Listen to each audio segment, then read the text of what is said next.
రాజు గారు. హలో అండి. ఈ రోజు ఏం వెరైటీ చేస్తున్నారు గుమగుమల్లో? సమ్మర్ స్పెషల్ చేస్తున్నానండి. సో రైతా చేస్తున్నాను.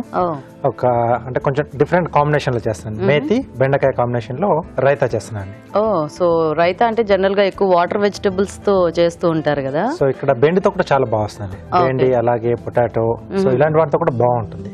ఓకే ఓకే ఓకే మరి మేతి బెండి రైతా కావాల్సిన పదార్థాలు ఏంటో చూద్దాం. మేతి బెండి రైతా తయారు చేయడానికి కావాల్సిన పదార్థాలు: బెండకాయ ముక్కలు 1 కప్పు, పెరుగు 1/2 కిలో, కరివేపాకు 2 రెమ్మలు, పసుపు చిటికెడు, ఉప్పు తగినంత, పోపు దినుసులు 1 టీ స్పూన్, ఎండుమిరపకాయలు 2, మెంతి కూర 1/2 కప్పు, నూనె 3 టేబుల్ స్పూన్లు, తరిగిన పచ్చిమిరపకాయలు 3, కొత్తిమీర కొద్దిగా. ఓకే అండి, మరి కావాల్సిన పదార్థాలన్నీ చూసారు కదా. సో స్టార్ట్ చేద్దామా రాజు గారు? ఓకేనండి. సో ఇక్కడ ఏంటంటే మనం బెండకాయలు కొద్దిగా డీప్ ఫ్రై చేసుకుంటాం. Okay okay. సో దానికోసం ముందు మనం ఇక్కడ ఆయిల్ వేడి పెట్టేసుకున్నామండి. సో ఆయిల్ ఇస్తారా? Freedom refined sunflower oil. So చాలా లైట్గా ఉంటుంది. సో తక్కువ నూనెతో ఎక్కువ వంటలు చేసుకోవచ్చు. సో ఇక అదే ఆయిల్ వాడుతున్నామండి. సో ఆయిల్ కొంచెం వేడెక్కిన తర్వాత బెండకాయ ముక్కలు దాంట్లో యాడ్ చేసుకున్నాం. సో దానికంటే ముందుగా ఒక బౌల్లో పెరుగు కొంచెం ఫ్రెష్ది అయితే బాగుంటుందండి. సో పుల్లగా లేకుండా కొంచెం ఆ పుట్టుకి మనం పెట్టుకునేది అయితే బాగుంటుంది. సో కొంచెం బాగా బీట్ చేసుకుంటే కొంచెం మనకు ఆ క్రీమీ టెక్స్చర్ అనేది వస్తుంది. సో ఇలా చేసుకుంటే బాగుంటుందండి. కొంచెం ఆ చిక్కదనం అనేది పెరుగుతుంది. సో ఆ లంప్స్ లేకుండా బాగుంటుంది చూడడానికి కూడా. సో బేసిక్ గా చాలా మంది అలా ఏదో పెరిగేసేసి ఊరికి అలా స్పూన్ తో కలిపేస్తుంటారు. సో అక్కడక్కడ ఉండల్లా ఉండి బాగా కనపడదు. సో లుక్ వైజ్ గా కూడా కొంచెం బాగుండాలి అనుకుంటే మనం కొంచెం ఇలా విస్క్ లాంటిది పెట్టేసుకుని సో ఈ బెండకాయ ముక్కలు వేయాలి రాజు గారు? వేసేసుకుందాం.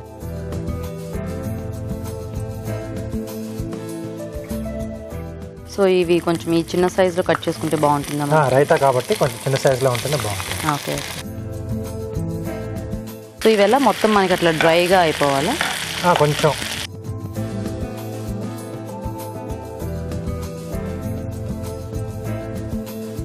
సో ఇప్పుడు ఇది బాగా మనం బీట్ చేసుకున్న తర్వాత పచ్చిమిరపకాయలు ఇక్కడికే వేస్తున్నాం.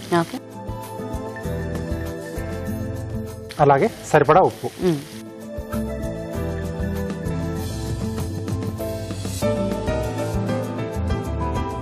సో కొంతమందికి అల్లం ఉంటే కూడా ఇష్టం ఉంటుంది. సో అలాంటి వాళ్ళు కొంచెం తురిమిన అల్లం కానీ లేదా చిన్న చిన్నగా కట్ చేసుకున్న అల్లం, అల్లం పచ్చిమిర్చి పేస్ట్ కానీ అలా పేస్ట్ లా కూడా వేసేసుకోవచ్చు. పచ్చిమిర్చి కూడా వేసిన తర్వాత కొంచెం ఇలా బాగా బీట్ చేసిందంటే కొంచెం ఆ ఘాటు పెరుగు మొత్తం వచ్చేస్తుంది బాగా బీట్ చేయడం వల్ల. సో కొద్దిమందికి కొంచెం చిక్కగా చేసుకోవడం అలవాటు సో రైతాలు. సో అలాంటి వాళ్ళు ఏంటంటే పెరుగుని కొంచెం కాటన్ క్లాత్ లో వేసేసి కొంచెం హ్యాంగ్ చేసి వాటర్ ఎంత వెళ్ళిపోయిన తర్వాత దాన్ని కూడా కొంచెం బీట్ చేసుకుని అలాగైనా మిక్స్ చేసేసుకోవాలి. శ్రీకండ్ చేసుకునేటట్టు అలా పెట్టేసుకొని మనం దాంట్లో ఇవన్నీ మిక్స్ చేసేసుకుంటే కొంచెం థిక్ గా వస్తుంది, ముద్దలా వస్తుంది. Okay okay. సో ఇంకొంచెం వేగాలండి. కొద్దిగా వేగితే అందరూ మిక్స్ చేసేసుకుంటాం రాజు గారు? అవునండి. ఓకే. సో అయితే మేము చిట్కా చూసేస్తాం మరి. ఓకే ఓకే అండి, ఇక్కడ బెండకాయ ముక్కలు వేగుతుంటాయి. ఈలోగా మనం చిట్కా చూద్దాం.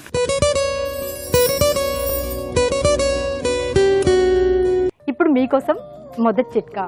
ప్రతిరోజు ఉదయం నిద్ర లేవగానే పరగడుపున ఒక 1/2 లీటర్ కనుక నీళ్లు తాగుతూ ఉన్నట్లయితే పెద్ద పేగు బాగా క్లీన్ అవుతుంది. అలాగే రోజంతా కూడా తాజాగా ఉత్సాహంగా ఉంటుంది.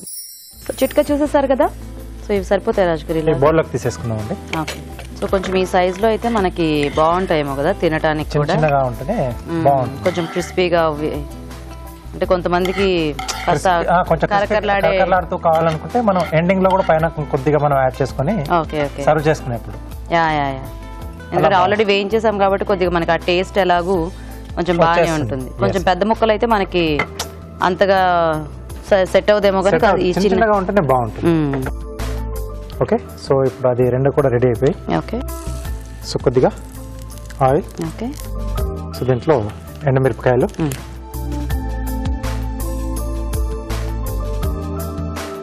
కొద్దిగా పోపు దినుసులు, కొద్దిగా కరివేపాకు,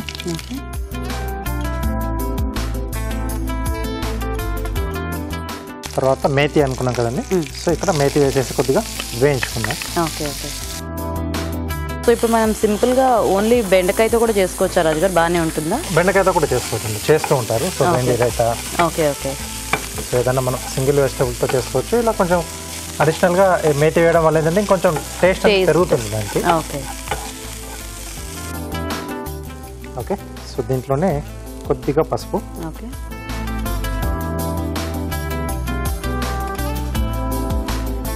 సో పోపు కూడా రెడీ అయిపోయింది, మేతి పోపు.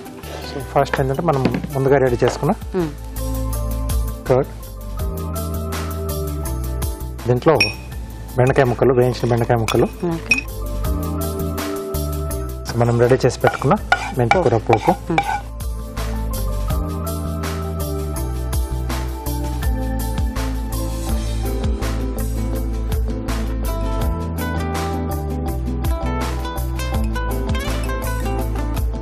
కొద్దిగా కొత్తిమీర అండి. ఓకే,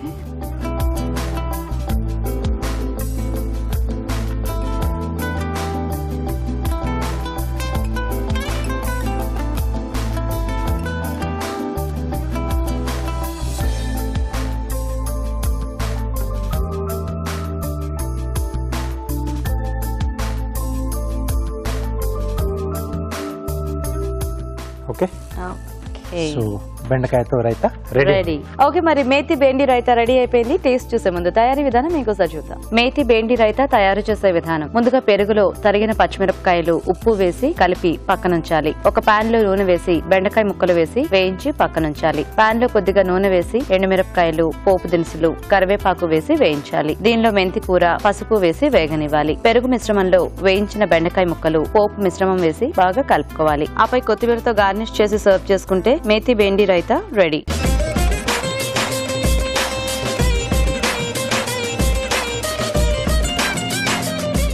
ఓకే అండి, మరి రైతా తయారీ విధానం చూసారు కదా, తీసుకుని రాజు గారు.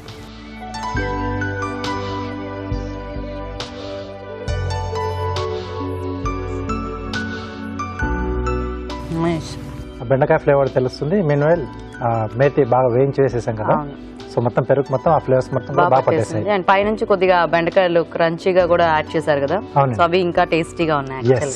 సో బాగుంది రాజు గారు. సో చూసారు కదా బెండి ఇంకా మేతి కాంబినేషన్ లో రైతా, మరి మీరు కూడా ట్రై చేసి చూడండి.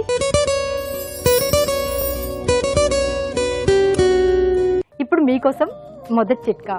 ప్రతిరోజు ఉదయం నిద్ర లేవగానే పరగడుపున ఒక 1/2 లీటర్ కనుక నీళ్లు తాగుతూ ఉన్నట్లయితే పెద్ద పేగు బాగా క్లీన్ అవుతుంది. అలాగే రోజంతా కూడా తాజాగా ఉత్సాహంగా ఉంటుంది.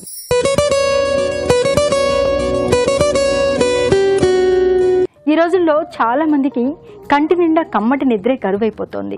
ఒకప్పుడైతే ఏ వయసు పైబడిన వాళ్ళలోనూ రకరకాల నొప్పుల వల్లనో ఏదో కారణాల వల్ల నిద్ర సరిగా పట్టకపోయేది. ఇప్పుడు వయసుతో సంబంధం లేకుండా ప్రతి ఒక్కరూ కూడా నిద్రలేమితో బాధపడుతున్నారు. చాలా మంది నిద్రలేమితో సతమతమవుతూ ఉన్నారు. మరి ఇలాంటప్పుడు నిద్రలేమిని తగ్గించుకోవాలి అంటే రాత్రి పడుకునే ముందు ఒక గ్లాస్ గోరువెచ్చటి పాలు తాగడం అలవాటు చేసుకోవాలి. లేదా పడుకునే ముందు ఒక అరటిపండు తిన్నా కూడా బాగా నిద్ర పడుతుంది.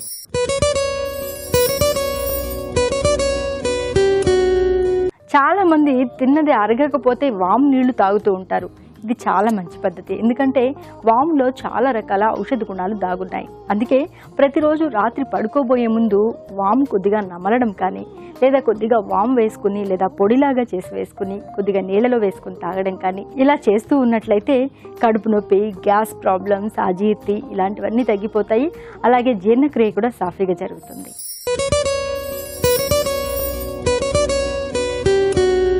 ఇప్పుడు మీకోసం ఇంకో చిట్కా. గోధుమ పిండిని మనము చపాతీలు, పూరీలు ఇలాంటి చేసుకోవడానికి వాడుకుంటూ ఉంటాం. ఇంకా దోశల్లాగా కూడా వేసుకొని తింటూ ఉంటాం. కానీ గోధుమ పిండి కాలిన గాయాలకు కూడా మంచి ఉపశమనంగా ఉపయోగపడుతుంది. ఎలా అంటారా, కొద్దిగా గోధుమ పిండిని కనుక ఫ్రిడ్జ్లో ఉంచుకున్నట్లయితే ఎప్పుడైనా పొరపాటున కాలిన గాయాలైనప్పుడు వెంటనే బర్నాలు అందుబాటులో లేదనుకోండి, ఈ గోధుమ పిండిని కనుక ఆ కాలిన గాయం పైన అప్లై చేసుకుంటూ ఉన్నట్లయితే బొబ్బెక్కదు, అలాగే గాయం కూడా త్వరగా తగ్గిపోతుంది.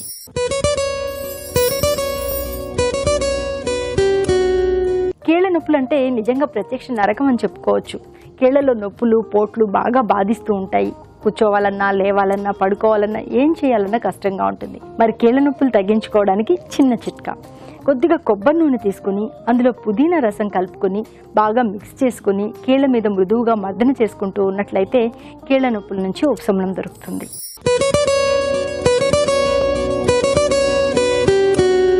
ఇప్పుడు మీకోసం ఇంకో చిట్కా.